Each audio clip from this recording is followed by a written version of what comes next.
I think we'll go ahead and begin. I want to thank all of you for being here. My name is Fred Litton. I'm the Dean of the School of Education and Human Development here at UHB, and we're so delighted to have you join us on our symposium on technology.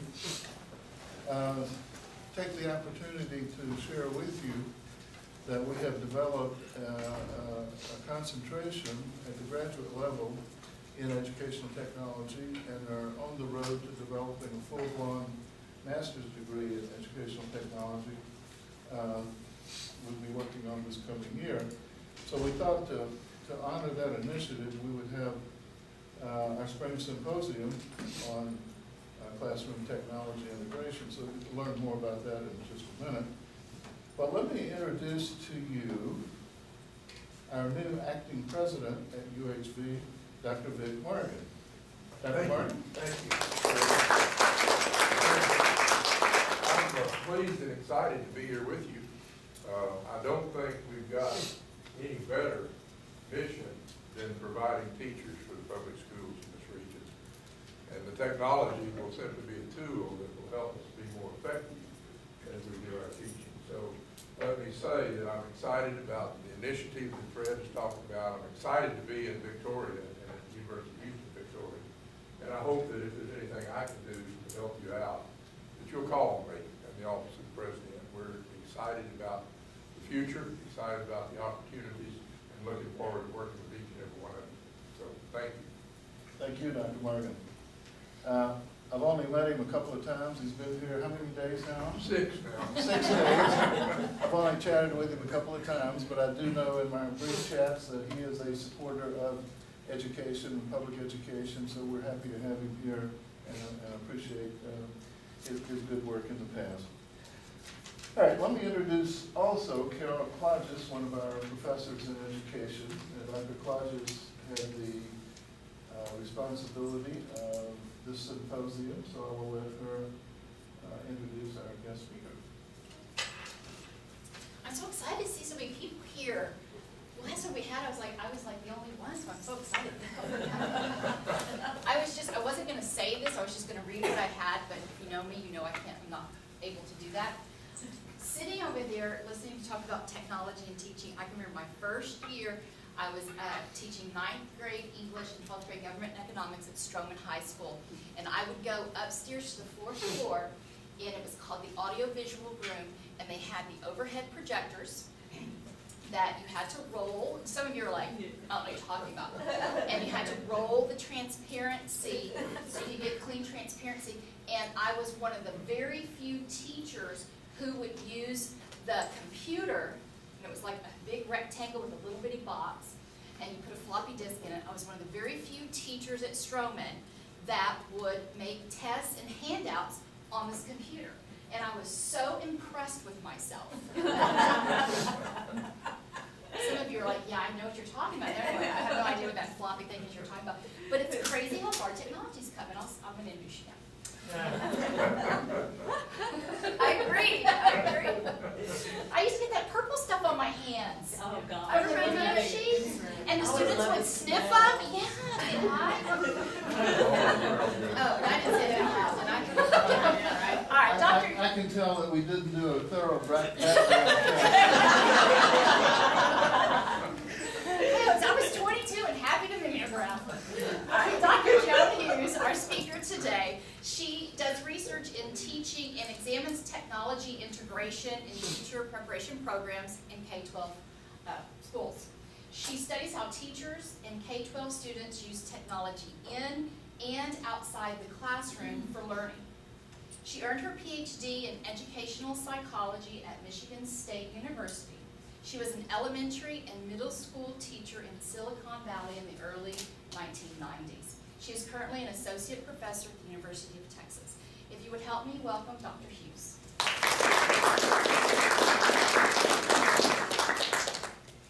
Thank you so much, and thanks so much for coming.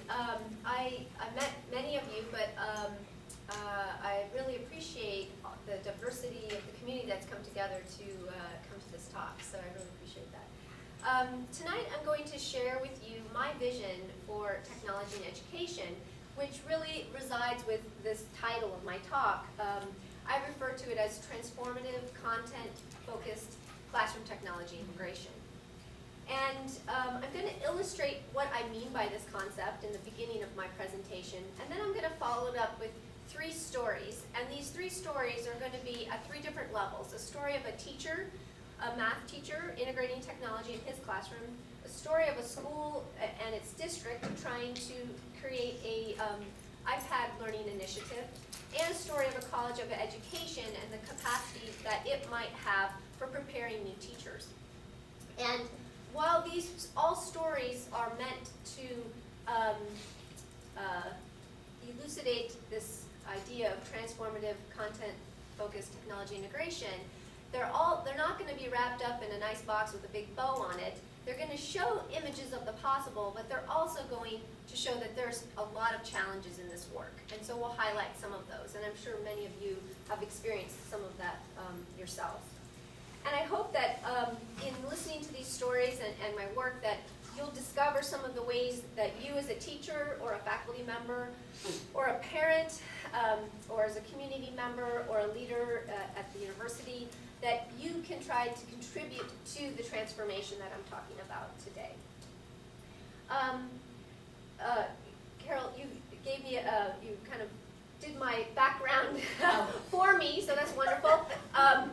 I have been in the education field for 21 years, as you described, starting as a classroom teacher, and that classroom teacher work as a computer teacher really made me want to go and learn more about this field of educational technology, and it was really just beginning when I was a computer teacher. And so that's what led me to go back to graduate school and then ultimately go into my field of educational technology.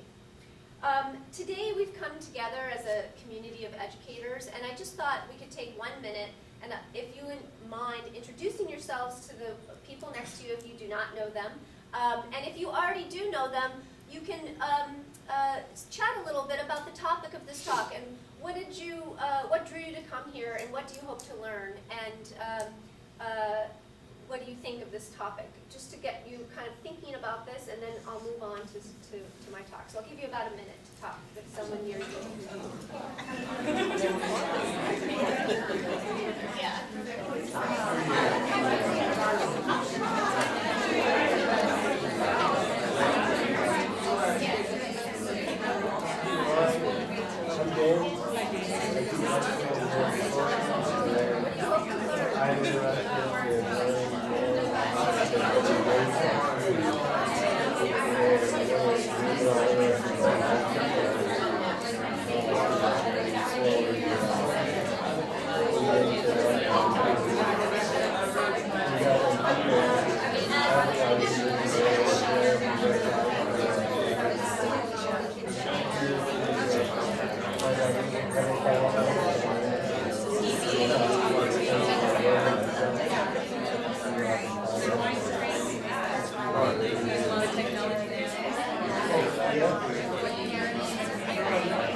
I think getting our thoughts and talking a little bit about our experiences with technology integration can situate you to maybe be drawn in more to some of the things that I've been talking about, that I will talk about today. So to begin with, I'm going to lead you down to my definition of transformational content-based technology integration. So that's where I'm going to start, and some of you may be somewhat aware of some of the things I'm going to say, but then we'll get into some of the stories.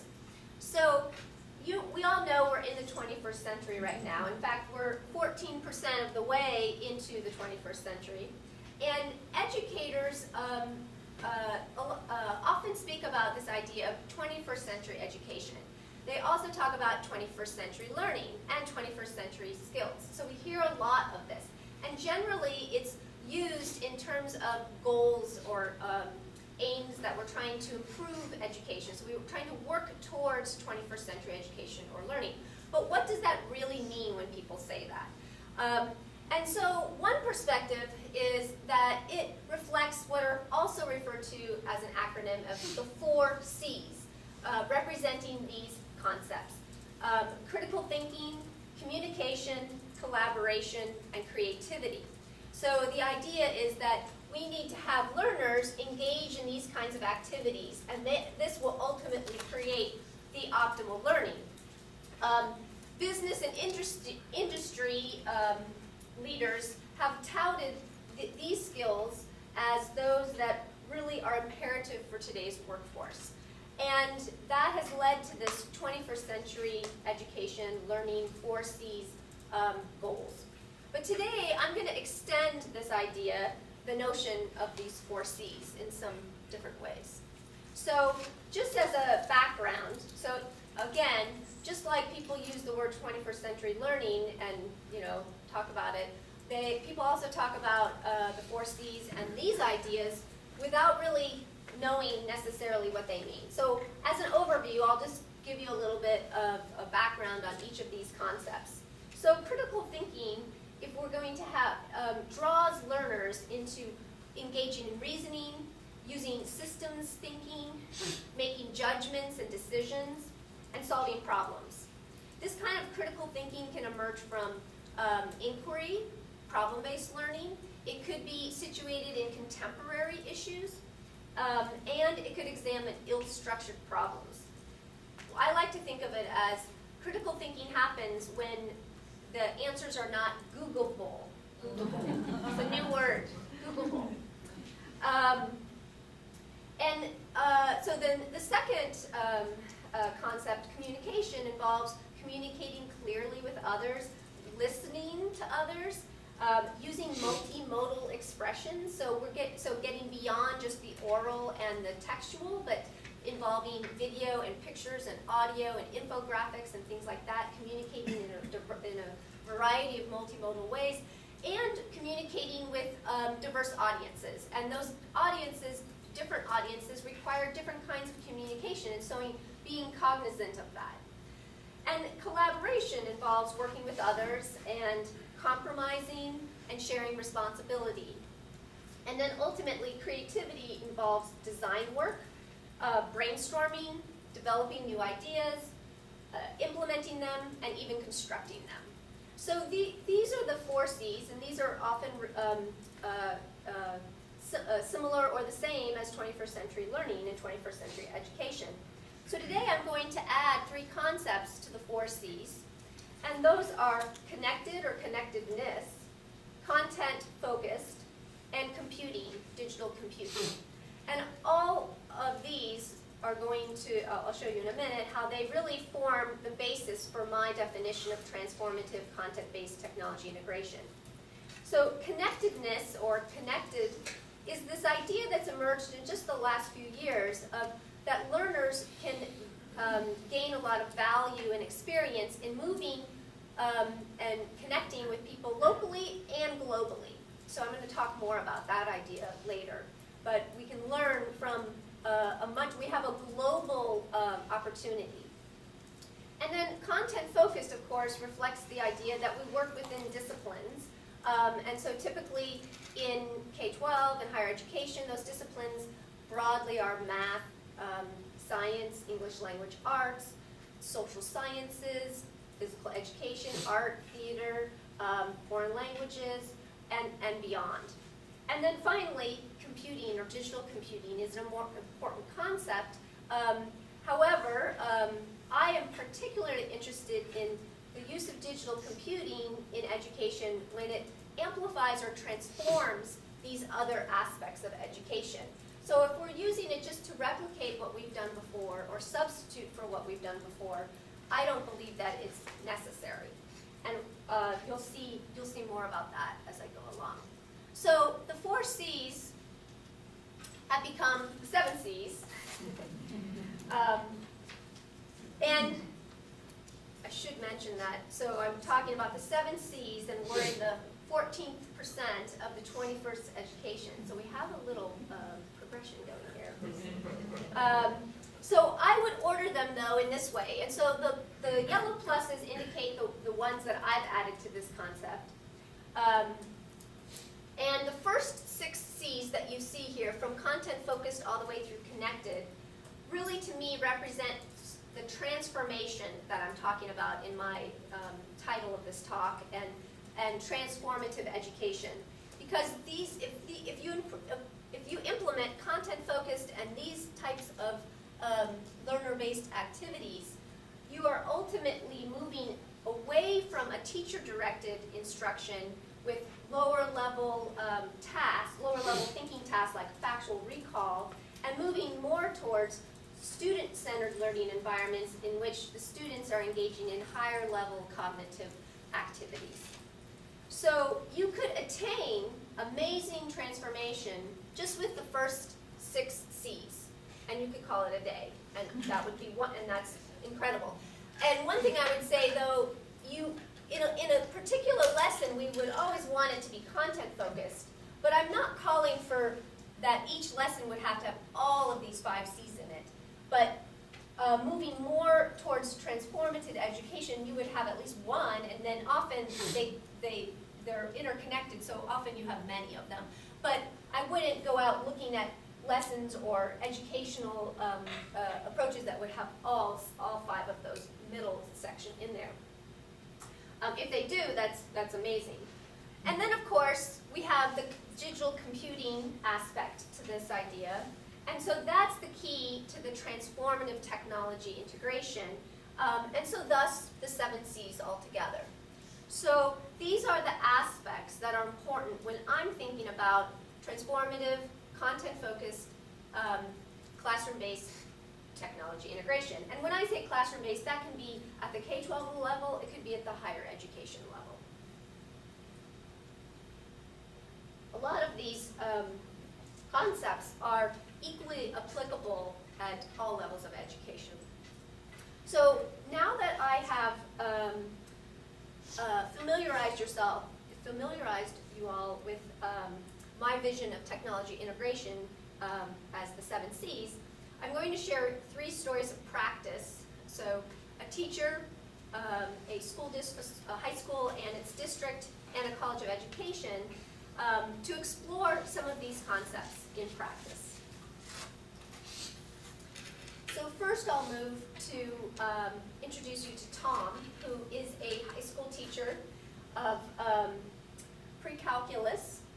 And I met with him and he told me about his attempts to integrate the iPads in his, the iPads that he has access to in his mathematics course. And in this specific instance, he's going to tell us how he used them to help the students determine the equation of a trigonometry function. And I'm using his words, and there are a lot of words, but I will be reading them to you, because I think they really tell the story better than me summarizing his words. So, I will, my thing will, there we go. All right, so he says to me, I started this year, I did this filming project for the iPad, and we went outside, and we just kind of explored with popping ropes back and forth and watching a kind of sine wave form. And then we took that back and froze a frame and made it a little see-through and put it on graph paper. This is all on the iPad. And then they had to figure out, well, if regular sine goes from 0 to 2 pi and your rope is 9 foot long, you know the period of this one is 0 through 9. Get out a calculator or graphing software, and what makes the same curve stretch? What makes it squish? What makes it stretch vertically and squish vertically? And find an equation that will map your rope. So in this lesson, Tom is having his students explore, create, and capture a real instantiation of the sine wave using the ropes outside. And they're videotaping this with their iPads. And then they mash it up by taking a frame out of their video and overlay it on graph paper all on the iPad. And then they inquire into the properties using their graphing software. And then ultimately, they calculate the mathematical equation that matches each of their unique sine wave ropes, and they understand how their equation would change with stretchy or squishiness on their wave. And so this is an approximation. My little thing is not cooperating. There's always a technical difficulty, right? I didn't really want to kind of be hidden behind here, so I moved over to the other side. There we go. So this is my stagnant approximation of what these students did on their iPad. It's a little, and of course theirs would be a little bit oriented the other way, but you can see this rope, and they had their graph paper. So Tom could have he could have drawn a sine wave himself, put it on a piece of paper, photocopied it, made a worksheet, assigned it to his students, and had them create the equation. But he felt situating the lesson in a way that the students actually built the literal problem frame, the rope sine wave, as you see, as you can kind of see here, and had the potential to manipulate it and explore it quickly, iteratively, and on the fly, was super important for him and his students. So in terms of the 7 C's, this lesson is content focused. He has the students collaborating with each other to set up the problem space, and then critically thinking about the mathematics and the rope wave as they go. And they ultimately, in terms of digital computing, use computers, or use video, capture, graphics overlays, and graphing calculators to explore the iterative explorations of the mathematics. So, there was a challenge for Tom, though. As I said, these are not nicely packaged, right? So I'll go on to a long excerpt of him explaining the challenge he had with implementing this activity.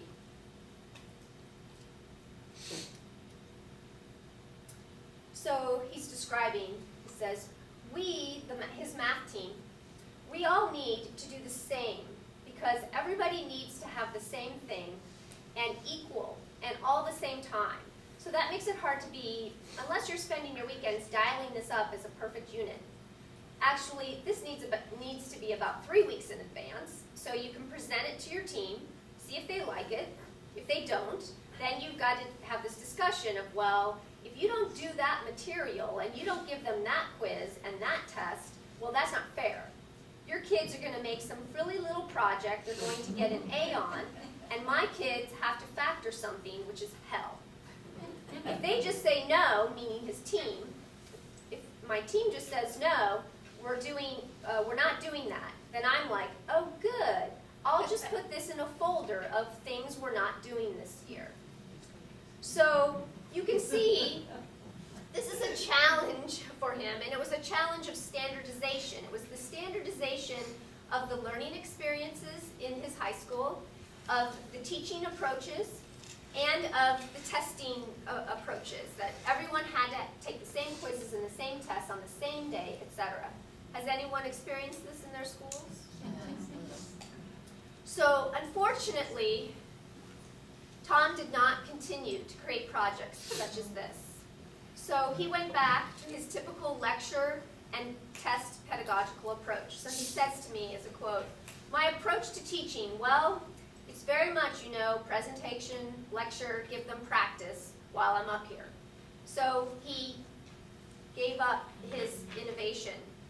And the question is, for us, I think, how big are we willing to let this folder grow for teachers? The folder of the project, the innovative, transformative projects you develop but then because of certain context, you have to put it away and not use it and not use it and not use it. And the lost potential of what Tom could have continued to produce with similar innovations across the whole year and having access to iPads, but he didn't have them.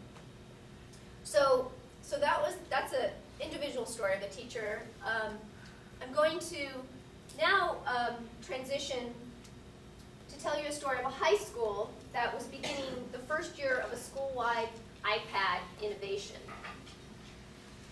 And I'm going to emphasize vision. My clicker is not cooperating with me very well. There we go. So Hilly High School, and by the way, all these things are pseudonyms as it's all emerged from research I've done. Hilly High School is a suburban, high-achieving high school in which most of the students go on to college. It's a small district of about 8,000 students, and the high school itself has about 2,500 students. In the first year of this innovation, they planned on distributing the iPad to all the juniors and seniors in the high school. And then if it went well, they would continue on. And I'm going to focus on telling you the story of how they planned on distributing the iPads to the juniors and seniors, and how they pursued this innovation and the complexity of developing and enacting a vision and a vision for change that involves technology. So this you can probably relate to. So in constructing how they got to this point, generally the vision that they developed was two-pronged. It was technology-focused and it was learning-focused. So I'm going to tell you how both of those things developed and then how they played out in practice. So it began when the superintendent of this district realized that there was a lack of technology in the 5-year plan. And so every 5 years they redo their plan, and she went to read it and she's like, I can't believe, she says, the plan mentioned nothing about technology, nothing. And she was horrified by this. And at the same time, they also had aging technologies. These might not be very aging, but, and they had a simultaneous bond proposal coming up that was to involve technology for technology replacement. And so they were coming to this situation where they're thinking, what technology should we be purchasing to replace our aging infrastructure? And multiple leaders in our interviews with them also talked about the 4 C's, right? Communication, collaboration, creativity, onward, and 21st century learning. They talked all about how this district was already doing 21st century learning, and that they felt that pursuing the technology would really put the money where the mouth was, is what they said. And then 4 of the leaders left and went on a field trip, if you will, to Apple Computer's headquarters in Mountain View and had a several-day experience there. And it was during that time that 4 of the leaders were there that an aha moment came to them. And so, as the superintendent relayed to me, she said, they went out there and started seeing the apps, and it really came from an aha moment. They all looked at each other and went, oh my word, all the things that we've been talking about, personalization, individual learning, student-directed, activity-based, producers of their knowledge, all could be accomplished with that one device.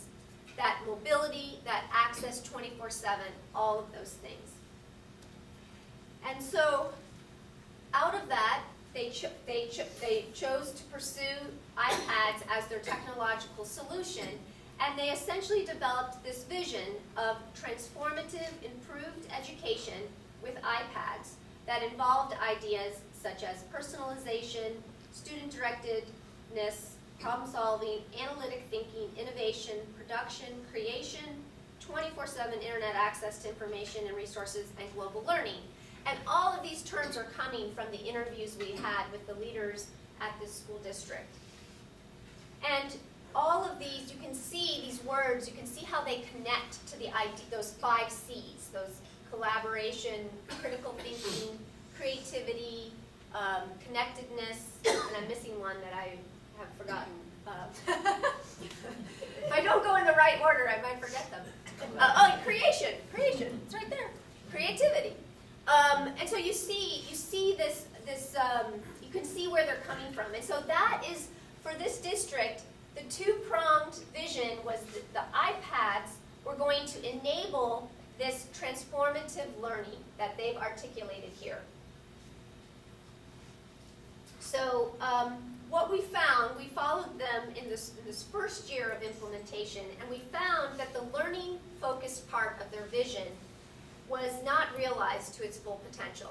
And I'll say a little bit, share with you a little bit about that. So the leaders in this district were very thoughtful, and going into this first year, they held very non-judgmental and risk-tolerant expectations for the teachers. So the leaders described to me, when we asked them about, well, what did you expect for the teachers to do in this first year? So Colin, who was the assistant superintendent, said he just wanted them to use it, teachers to use the iPad and have their students use it. And Erin, the IT director for technology integration at the district level, said, I want the teachers to go out, explore, and learn. And Heather, who's the principal of the high school where this is taking place, said, I want the teachers to get their feet wet. So you can see their expectations are not bound in their learning-focused vision. They're really more technologically focused in getting access to those iPads and using them. And my research also showed that in this first year, the professional learning opportunities that were available to the teachers, there were few of them because of budget cuts at the same year that this was happening. And the ones that did exist tended to be about iPad hardware and software rather than around the transformative educational learning vision that they had, that was articulated by the leaders. So the leaders in this district created a culture of risk-taking and acceptance of failure, which is excellent. And the teachers actually met their expectations because this is what their expectations were for the first year. But the movement towards the transformed, improved educational vision was very slow and idiosyncratic. And what I mean by idiosyncratic is there were some teachers who were doing, taking those iPads and developing lessons that matched this vision, but it's random. It's based on the teachers that either already understand this learning approach, the 5 C's as I presented here, and take the time themselves to create the innovations and implement them. And without professional learning, not all of the teachers will be able to do this because they need that professional support. So ultimately, Colin, who's the assistant superintendent, when he was reflecting back on what the teachers were able to do, he said most of the teachers began just using the iPad, as a substitute. So instead of taking notes on a piece of paper, you are using the iPad, and the kids did that. Some really changed things in the classroom, just depending on their comfort level. So this is where Colin's talking about just those, there are some idiosyncratic, random teachers that were able to do this.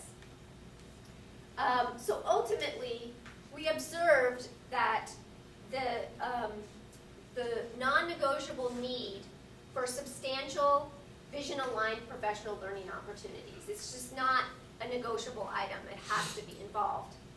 Now, before you think I'm really dogging this district, from the educational change literature, one of the things we know is that a lack of clarity of goals can really push educational change off track. But probably more what sets educational change off track is over-planning, because the educational change never happens because you're just planning because you feel like you need to get it perfect before you start.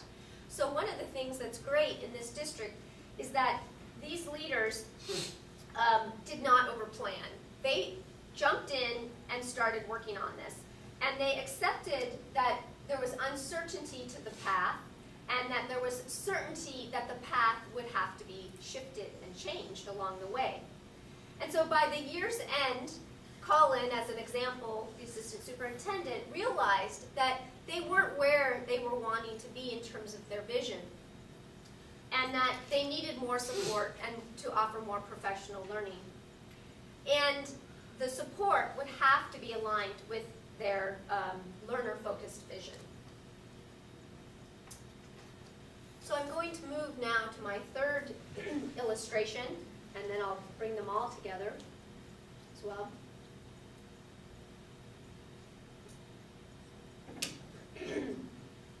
So the next story brings us to another layer, the colleges of education, of course, who are preparing new teachers to enter the K-12 workforce.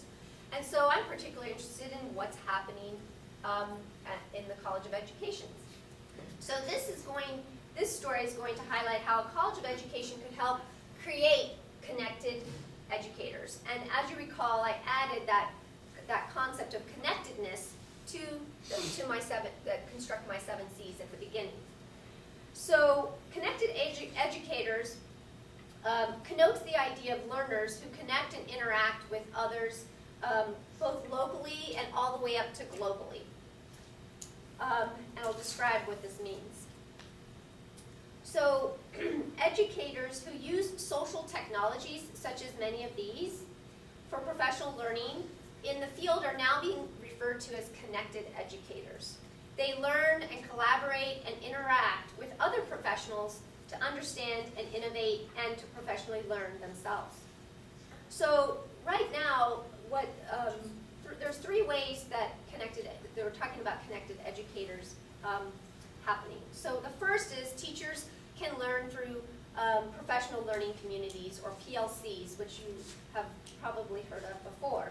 Those can often happen in local settings, and they can be face-to-face, or they could be online using some of these tools. The second way is teachers can develop their own personal networks,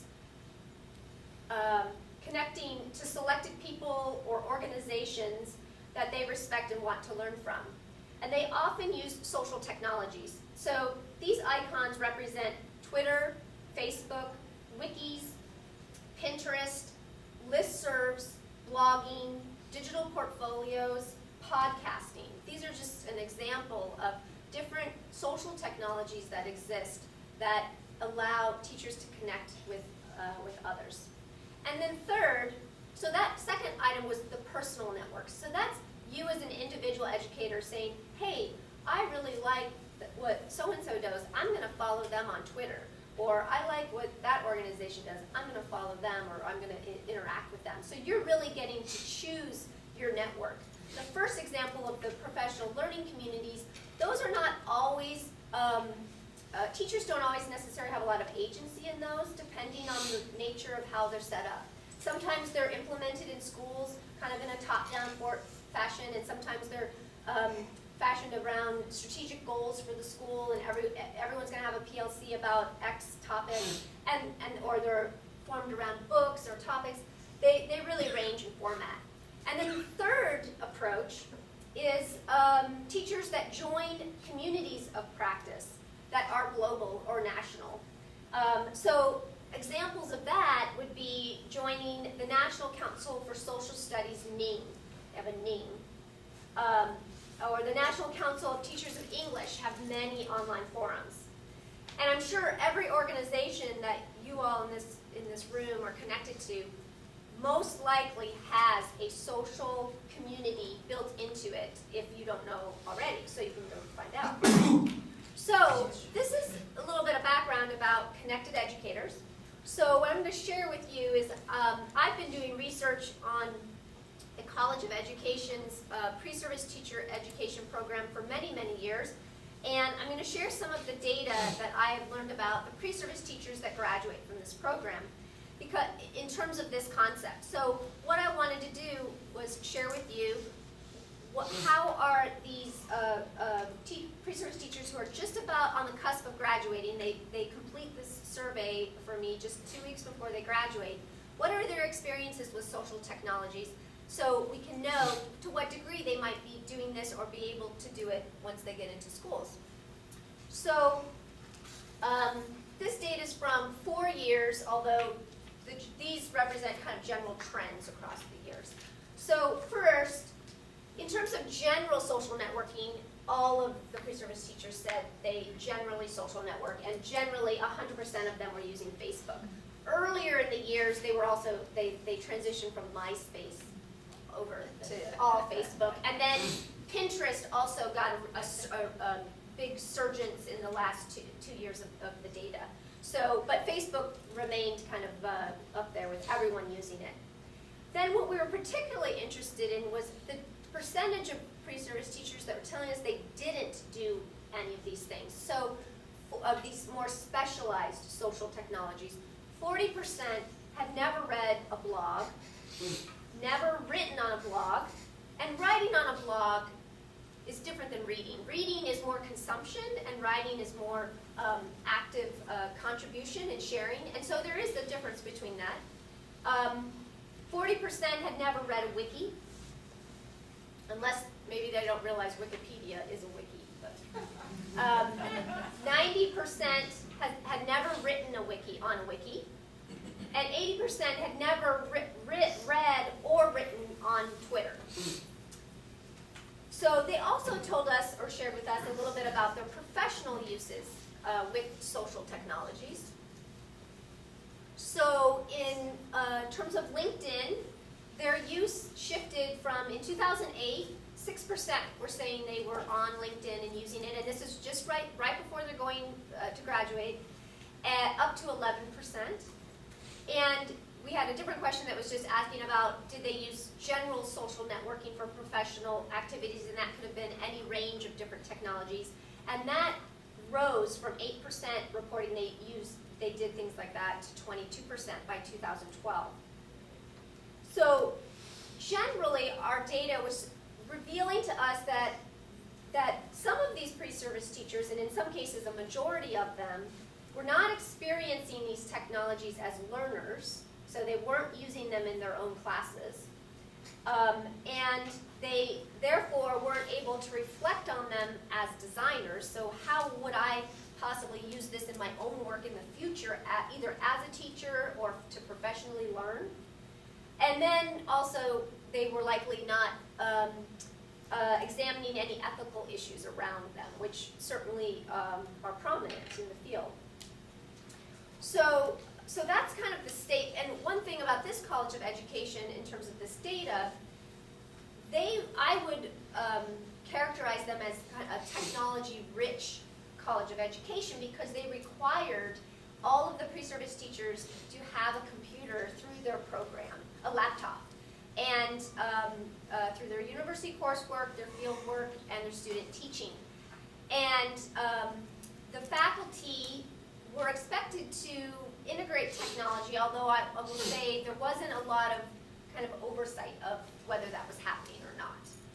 So if you look at those statistics, that's reflecting a pool of pre-service teachers who definitely had access to technology and to these tools because they had them. They were required to have them. So I'm going to propose a sequence, a three-part sequence of experiences that a College of Education could implement that would help develop connected educators as a result of these experiences. So this is going to be a little bit of like a curricular topic. So the first experience, teacher educators could design a teacher-led, curricular-focused learning experience in a closed social, SNS is a social network site or service. And so a closed social site could include something like Ning, ELG, or Edmodo, which is generally marketed more towards K-12. But that would be, I would say that is optimal because all these teachers are going to end up in K-12, and so why not use the technologies that are in K-12? You can also do something like this in a university learning management system, assuming it has the types of technologies you'd want to use in there, like a Twitter, something that emulates Twitter or blogging or wiki, etc. So as an example, a professor of children's literature, a children's literature course, created a blog and had the pre-service teachers engage in reader response in the blog as an example of a teacher-led, curricularly focused learning experience in a blogging situation. And then, so the pre-service teachers, in this case, experience this as a learner themselves. And then the teacher educators and the pre-service teachers can come together and critique the experience and say, to what degree did this blogging or whatever other social technologies they might have used did or did not contribute to instruction and learning, and then they could change things up. The great thing about doing this in a closed social network is that it allows for community building, experimentation, mistakes, and failures on both the learners' parts, the pre-service teachers, and the faculty's part. So you can, there's low risks because none of what they're doing is out in the public. And that's what I mean by it's a closed social network. So you're able to kind of learn the ropes in a familiar place. Ning has since gone to a money approach to its site. Used to be free. ELG is an open source social networking-esque system, and so that could be implemented anywhere as long as technical universities had technical support to install it on a server. But like I said, you can use other systems as well. But the key to that experience is that it's in a closed. And the idea is we're trying to move pre-service teachers to have these models and experiences so that they're going to be, upon graduation, connected educators. So the second experience, which you could layer on top of the first, is including K-12 or informal education-based teaching cases in the pre-service curriculum. So cases could be practitioner-based articles, such as ISTE's articles that come out in ISTE's Learning and Leading for Technology and Education. Guest speakers, so having a connected educator come and connect and speak with your class. Field-based observations or narrative video cases. So for example, in the last year or so, the New York Times has done 2 big articles about connected learning and connected educators. And in the most recent one, they have 35 different connected educators submitted their stories of connected learning that they have implemented in their schools. And they ranged, most of them were K-12, there was a few professors in there. So for example, this teacher, Diana Laufenberg from the Science Leadership Academy, she told a lesson that she implemented, and she said, during the State of Union address, she asked her students to watch it, take notes, and come to class prepared to have a discussion. Now, she could stop there and say, make sure when you go home, you watch the State of Union and take those notes and come to class tomorrow, we'll talk about it. But she takes it a step further. She offers them a variety of pathways to have a dynamic and connected conversation. So she offered them a closed chat room, so that's a more of a safe area, closed chat room, instant messaging, and a hashtag Twitter chat. I forgot to mention the hashtags on the last slide. I'll go back to that. And they could choose what suited them best.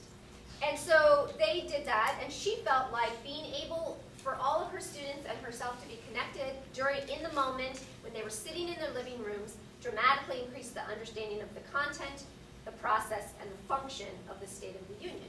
So that's just one little example that could, as a practitioner case, could be brought into coursework.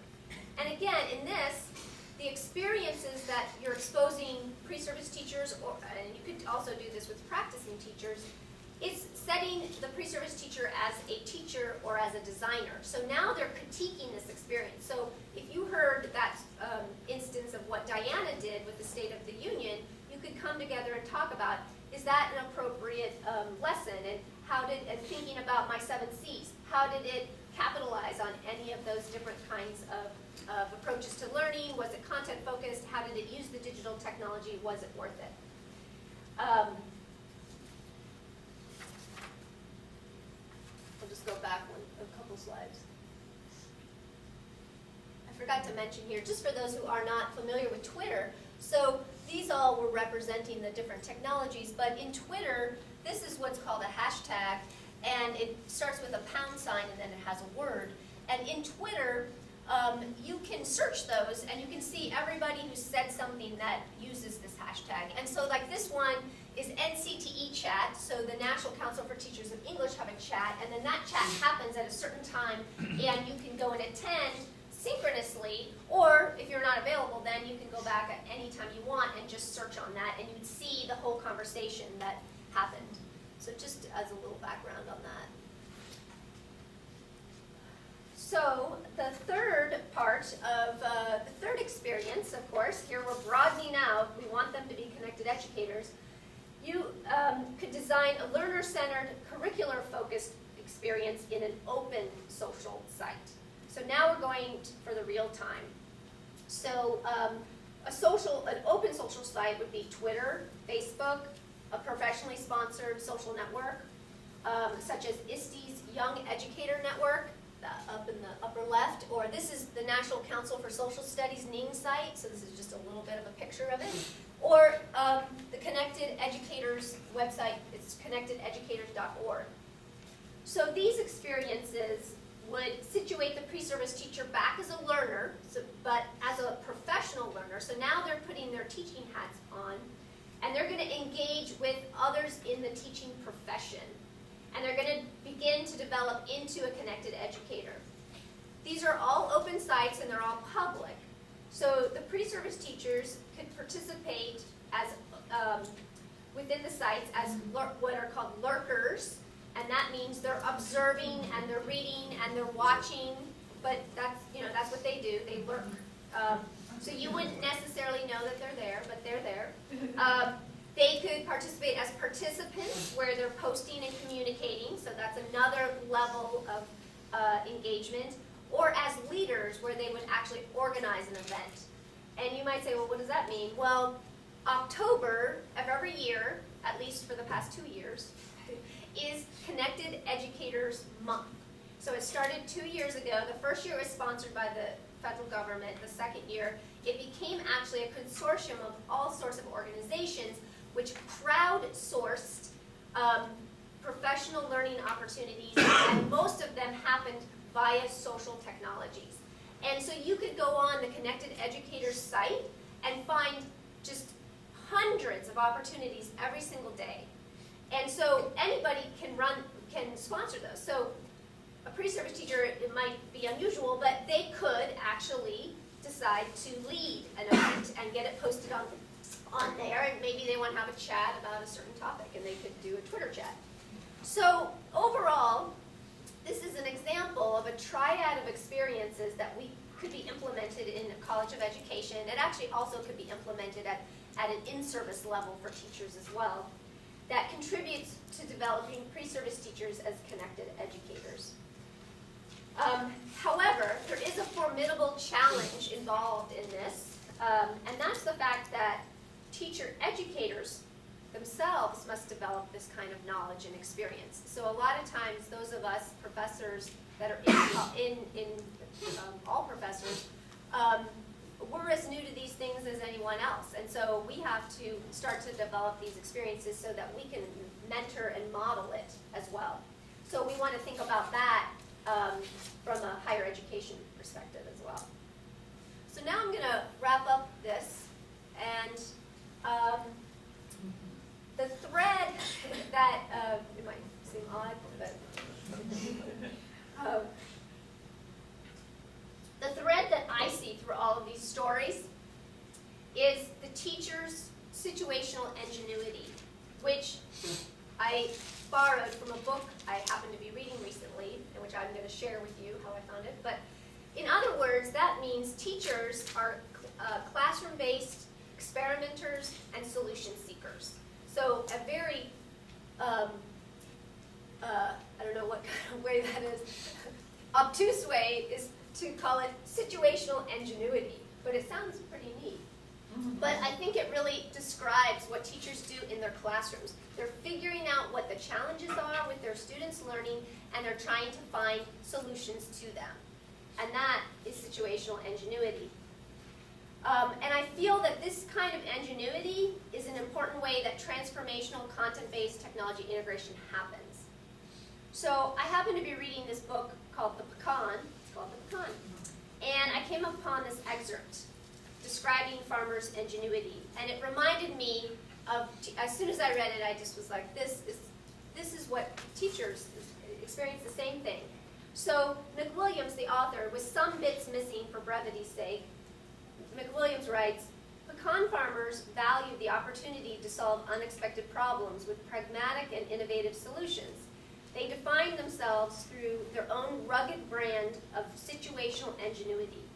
19th century farmers were experimenters, communicators, tinkerers. Confronting nature's unpredictability was the essential challenge and appeal, and it imbued daily work with meaning. It was what rewarded creativity and skill. And this book is about, actually, I mean, it's all about the pecan, which is the America's native nut. And it should be close to any Texan's home. It grew up here in all the rivers. But anyway, I read this, and I immediately just took out all the words and put my own words in. And this is, to me, what teachers are doing. Teachers value the opportunity to solve unexpected problems with pragmatic and innovative solutions. They define themselves through their own rugged brand of situational ingenuity.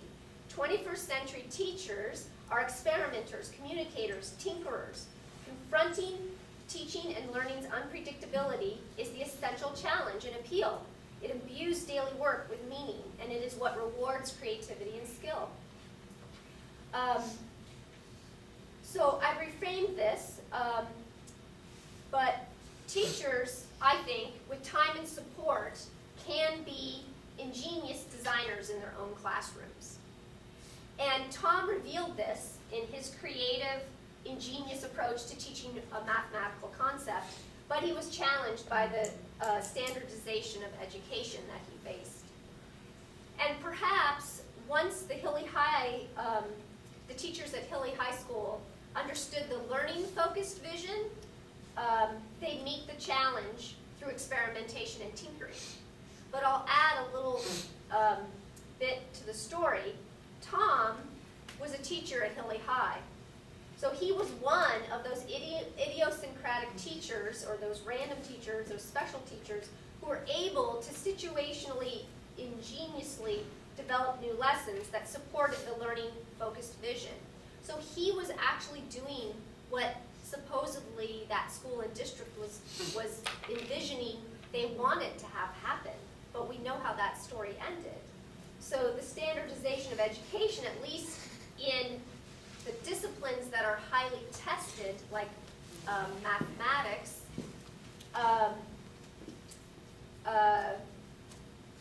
eliminated his ability to enact his ingenuity.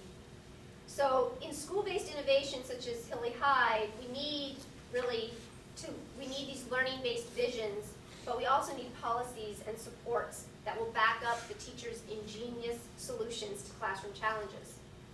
And colleges of education can prepare these new teachers and their new faculty to be connected, which will allow them to have a wide community of support and scaffolding to learning, innovation, and ideas. So classroom teachers, classrooms and learners, I think, need teachers' situational ingenuity. Teachers can identify the problems of practice. They need to explore solutions using their connected networks and building curricular and pedagogical solutions to the challenges that are in their context. And they can do this in transformative ways that match and align with the 7 C's model that I talked about earlier. And in the process of doing this, just like the pecan farmers, teachers will be challenged, they will be creative, they will find appeal and meaning in their work, I can't think of anything that would be better myself. That's what I like about teaching. And learners will achieve higher levels of learning. And I hope that you'll all join me in trying to make this more possible. Thank you very much.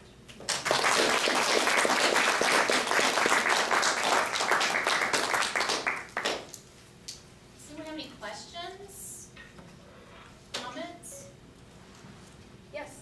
I guess just about, I think you said an experience one, you said it was me, Eld, and Edmodo? Edmodo, EDMOTO. Yep. Yep. And that's the one that is more geared towards K-12. And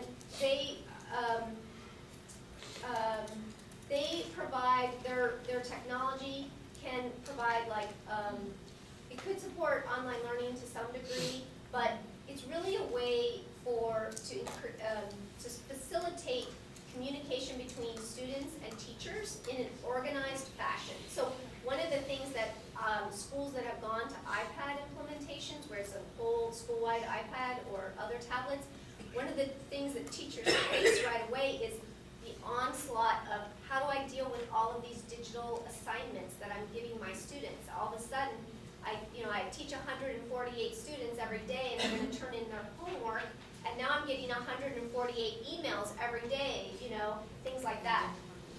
So one of the Edmodo provides a solution to some of that. Yeah. Other questions? Yes. Of course, I have to bring this up, but I mean, I'm with your sister, okay? But what do I do when I go into a school and they are so C-scope focused and they are so STAR test focused, and the teacher's like, oh, I don't have any time for that. Where do you bring in this creativity and this collaboration when they've got a PowerPoint and a worksheet they've got to get through because tomorrow they have to move on to something else? I know. I do not have a good answer to that question. That is, and I knew you, coming up here, I'm like, I know someone's going to ask that question because it's the eternal question, and it is such a clash, and I can tell you I've been in many teachers' classrooms where I've observed that, and this is the thing, is that the teachers want to do this kind of work. And so my quick answer to that is we need to work with policymakers, we need to work with school leaders. I'm not saying school leaders aren't bought into this, they likely are as well, but everyone has these constraints from above. So we have to keep going higher to try to educate others about the challenges and the experiences of the classroom. I think if policymakers spent time in classrooms, they might change their perspective about what kinds of learning experiences children should have, or what standardization and testing creates. So, I'm sorry, I don't have a good answer. Except that if you had the answer, you would be the richest person in the world, and you would not be driving to UHV to give a speech. I'd have my personal plane. That's fly that. Right. If anyone else has an idea in response to Carol's question, I'd love to hear it as well. Yeah, I guess with that, because we just got our iPads and student laptops, and we only have a small chunk of the entire school. But I think at that point, it's just a choice of the teacher. I mean, granted, I'm a younger teacher, so I grew up a little more in the digital age and everything, but it's still just a choice. If the teachers are going to make a choice to bring in technology for the differentiation of their classroom for the different levels, then that's going to help them. And if they don't, then they're going to learn the hard way that it's just going up against that wall. Well, I think that the word you're using is choice, and if you're Yes. a C-scope school, there is no choice. Well, and another thing that your comment made me think about is there is research that shows, for example, Sasha Barab is a professor at Indiana University. He develops games, and he has done research on his, and they're what are called serious games. They're educational games. They're scientific. He's done research where he compared students using the game he developed and students using just a regular curriculum. And the content learning was equal or better for the game group. So the other part of the story that we have to tell is that these kinds of innovative activities will still lead to children learning the content. The real part that doesn't connect sometimes is that the tests aren't, well, yes, the process that the children are experiencing are not test-taking experiences, right? So, True. So there's True, yeah, because I mean, we're a C-scope heavy campus as well, but it's still, I guess I think it's still like a choice, like, you know, I'm going through that as well, where I have all these C-scopes that I gotta pull out, but, I mean, if I choose to just focus on that with paper and pencil, then yes, it will be a little bit harder and it will feel drill and kill, but if I can somehow even just pull in, you know, like a couple of students who need that extra with this tech, with this teak, I can use this. Or with this, I can use this app. Or with this teak, I can use, you know, this app and I can hit maybe 4 students because it's a collaborative, you know, game that will cover, you know, rhyming, that will cover dictionary skills, that will cover fact-finding, opinions, and main ideas, and supporting details. Things of that nature. If I can just pull a little bit at a time, I can just start introducing that at such a younger level that they'll feel more comfortable going on and be like, hey, is it okay if I can use this? This really helped me in the past. Because the students don't let you know. They're not going to let you know. So if I can just try and get something done with that piece of technology, then it's still a bigger help than nothing at all to trying to help with these testings. Yeah, I mean, I go back to like the 7 C's and like, I really like, I mean, I want to push education to be more about the critical thinking experiences and things like that. So I can see, so if you have the technology there and it supports replacing things you've already done, obviously we all do that with technology, but I really like to, or I hope at least, there's movement towards more amplified or transformative uses of the technology as well, and then that makes me a little more happy. So I think maybe, you know, now through the end of the school year, you know, the last month of school, this is when you see so much interesting innovation, or you could, right? Yeah, I mean, and that's when, like, I have a colleague who also creates a science game, and that's when she does all her research, is she could only really implement it. The schools won't agree to have her come in to have the teachers do this unit until May. And so she pretty much has like one shot at her research every year. Yeah. And that's probably gonna stay the same until they learn how to test them interactively. But until we learn that to use technology to test the student on an interactive level, it's gonna be limited. Oh, yes, please. I really appreciate what you have to say about college professors utilizing the technology so that our students can incorporate it or think of ways to use that that technology later on. And the hard thing is I didn't grow up, even I don't consider myself old, but I didn't grow up tweeting and all that stuff. Yeah. So by the time I catch on the hashtag, like I finally figured out what hashtag was this year, it's old. You know, so It's not the old. technology, yeah, well it's, the 20-year-olds who have been hashtagging for over a year, like they've moved on to something else. So it's cumbersome, and I live near a district where the superintendent thought it was a great idea to give every student an iPad, but the teachers didn't get any support in how to incorporate it into their classroom. And the second a student figured out how to use an iPad to do something they weren't supposed to do, then all of a sudden everybody shut it down. And so I think I think we as professors need to be incorporating it so that when teachers are teaching, they have new ways to think about it. But also I see how just technology is exploding so quickly just to keep up with it.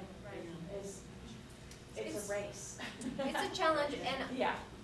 but so I have a couple comments in relation to that. One is, you don't need to know every technology that Right. exists in the world.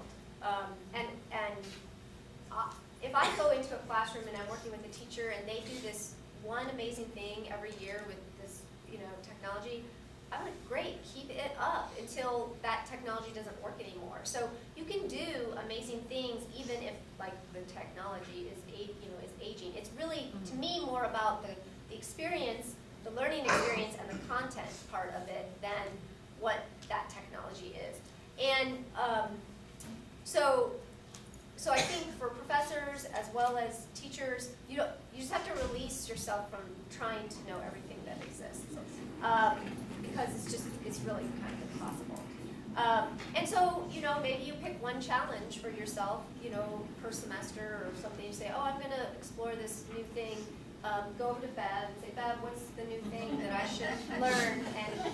And She'll give you 8 or 10, just like yeah, that. so then, you pick one and you explore that. So yeah, I mean, I'm in educational technology, and it's hard to keep up with things, So yeah, I agree. Back in the day when, I really hate myself, when we had typing classes. I took typing in high school. It was the best class I ever took. But one of the reasons was the instructor was always ahead of the students, all the time. When computers first came out, they still could stay there. Today, the student has the technology before the teacher along with it. So in a way, we're in a disadvantage, but in so many ways. One of the things that I found in the study of Hilly High School, they in their process in this first year, in their visioning process, as well as how it kind of turned out, they included students as part of that visioning process, as well as the librarians, media specialists, and that has not been really talked about in the technology leadership literature. Oftentimes the students are just kind of left out of the equation. Even though this innovation is supposedly for them, like, no one involves them in it. So I think they learned a lot from having those students provide those input. And then the other thing that I didn't use any evidence or quotes from but Colin talked a lot, the assistant superintendent, about how he was impressed about how teachers were learning from their students. So the students, in certain situations, were not shy about saying, hey, I found this app, what do you think of it? We might be able to use this. Or even saying, hey, you just made 145 copies. You could have just sent us a PDF on our iPad. So kind of reminding the teachers, we have this thing and you could use it. But again, you can't compete against the students. They have more free time than you do. And the other thing is, but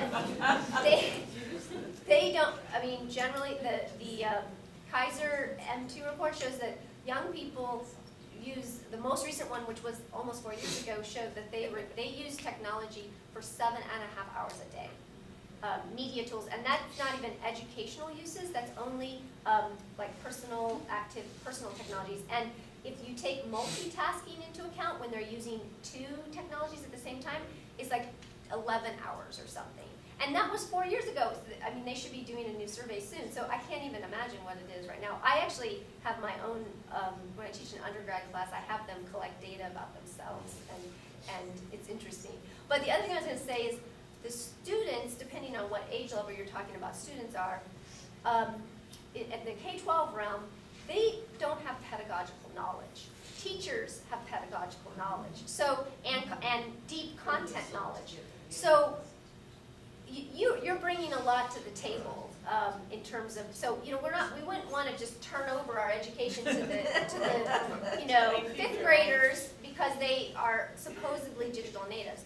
And the same goes for college students, depending on the age, but I think a lot of times there's an overestimation of the technological skills of the younger generations, which is illustrated by some of the data from the pre-service teachers. We think that everyone is using these tools. They're definitely using Facebook, and they're more and more actually using Twitter. They're heading that, or they're on Twitter. So, but again, I think, how to use it for learning purposes or if thinking about professional purposes, they haven't necessarily done so much. Even spreadsheets, I have the students do analysis of that data they collect about themselves. Many of them have never used spreadsheets. Some have, but some haven't. Some have sophisticated skills, some don't. So I think that you want to shy away from generalizing too much, and then also you bring a lot to the table. So even if you don't have a lot of technological skills. So thank you. Any other questions? So I was reading something the other day about how, you know, when we teach, a lot of times we have a textbook, or we're teaching using a textbook, which we usually choose, it's 2 or 3 years old. Well, you can have students and the professor herself can bring in later information just as it comes about, you know, and so even something that's 3 years old may not be the latest information. And once that textbook is printed, it's printed. And it's now all electronic, but just bringing in the most Fresh recent information content. can be a way that Um, technology. I saw a presentation by a teacher who she created her own textbooks with her students. So her students, the whole group, but essentially the activity that the class did was build this textbook. As each year she taught it, or each semester she taught it, she just built more on it. So the next set of students, they had everything that was in there from last year, and they need to either find what's now aged information and replace it, or push beyond what they've been able to accumulate to that point. And like you can do that. That's kind of how wikis work, right? And so, but she was doing it and creating it as an iBook, and actually publishing it. And then she said other people around the world, it was it's free. She let people download it, and other people, she would get emails from people from other countries that were like using different, they weren't speaking in English, and she's like, I don't know what to say to this person. They're That's speaking. really a great Yeah. idea. Yeah, and one of the teachers, I didn't profile him today, at Hilly High School, who was in environmental science, AP environmental science, he really used a lot of content that was from newspapers, data that was released, and things like that. And the interesting contrast between Tom and the environmental science teacher at Hilly High is that his content area is not tested. It is tested from an AP sense, but not from a standardized testing. And he also was the only teacher who taught this. So the difference in what they were able to do was very different. Yeah, and we found that with a lot of the other teachers. So the teachers in more of the core curricular areas tended to have the same story as Tom, where the teachers in other areas that were open, or they're the only teacher, they were actually more able to do the innovations in the way they would like it and keep it up. So, yeah. But yeah, the information, updated information is essential. Yeah, and that's something to think about in terms of buying textbooks at the K-12 level on the, for iPads, because I mean, the textbook publishers are all over that, but their information is still going to be, but you can push out new versions much more easily on an iPad than a textbook, a printed textbook. Well, thank you, because I'm teaching a course this summer that I cannot find a textbook that is really a good textbook for it, so maybe we'll just build our own, right? Yeah, that would be pretty cool, yeah. We can just give Dr. Hughes a big round of applause. I appreciate all of you coming as well. You were a great audience. Appreciate it. Oh, Thank and you. I'm happy to talk with anyone. My email's here, and my Twitter handle is there. Feel free to follow me or send me messages. If you want to start your connecting on anything, like right now. I don't want to see your hat. Barely.